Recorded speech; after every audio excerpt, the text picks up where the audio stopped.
बैंकों के अग्रणी संगठन यूनाइटेड फोरम ने आज एक बैठक का आयोजन किया जिसमें बड़ी संख्या में कर्मचारी एकत्रित हुए और उसमें बैंकों के निजीकरण का विरोध किया।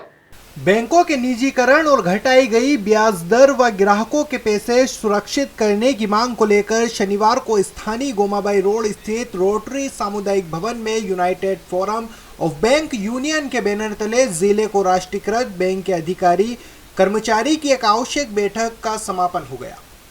यूनाइटेड फोरम बैंक यूनियन के अध्यक्ष किशोर जेवरिया ने जानकारी देते हुए बताया कि वर्तमान सरकार बैंकों को निजी हाथों में सौंपने के लिए उतावली है। बैंकों को मर्ज किया जा रहा है। बैंकों में जो पैसा ग्राहकों का जमा है वे सुरक्षित नहीं है। ब्याज दर घटा दी गई है। सर्विस चार्ज बढ़ाने से ग्राहक परेशान है। बैंक कर्मचारी सेवाएं दे रहे हैं। यदि बैंक बचेगी तो सर्विस बचेगी। कारपोरेशन घरानों के लोग जनता का पैसा लेकर भाग रहे हैं।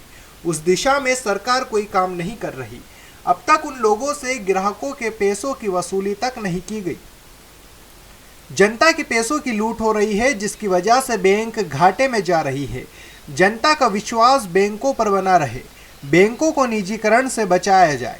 जनता के हक के लिए आज United forum of bank union की एक आवश्यक बैठक रखी गई है जिसमें यह फैसला लिया गया है कि सभी एकजुट होकर लोगों को जागरूक करें और बैंकों के निजीकरण व घटाई हुई ब्याज दर को लेकर नागरिकों को जागरूक किया जाए।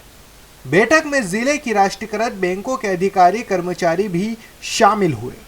देखिए, वर्तमान के अंदर जो सरकार है वो बैंकों को लेकर बहुत ज़्यादा उतावली है कि वो निजी हाथों में सौंप दिया जाए और बैंकों का जो मर्जर हुआ है ये भी आने वाले समय के अंदर किस तरह से जनता को तकलीफ़ देने वाला है और बैंकों का जो निजीकरण है उसमें बैंकों के अंदर जो जनता का पैसा जमा है वो किस तरह से असुरक्षित होने वाला है। बैंकों की ब्याज दर जो घटी है उससे जो बैंकों के ग्राहक हैं उनको क्या परेशानी हो रही है। बैंकों के अंदर जो ये सर्विस चार्जेस जो बढ़ाए हैं उससे ग्राहक कितना परेशान है और ये सारा का सारा जो वातावरण अभी देश के अंदर चल रहा है कि जितने भी सरकारी संस्थान हैं उनको बेच के निजी हाथों में सौंप दिया जाए, ये सारा परिदृश्य हमारे सामने है। आपने देखा होगा कि पिछले कई सालों से, ये पिछले 8-10 सालों से खास करके कारपोरेट घरानों के बड़े बड़े लोग करोड़ों रुपया, हज़ारों करोड़ रुपया बैंकों का डकार के चले गए, लेकिन सरकार आज तक एक भी व्यक्ति को पकड़ के नहीं लाई या उससे पैसा वसूली नहीं हुई। तो ये पैसा जनता का पैसा है और जनता का पैसा इस तरह से कारपोरेट घराने को लोग ले लेकर भाग रहे हैं और सरकार कुछ नहीं कर रही है और उसके वजह से जो है बैंक के घाटे में जा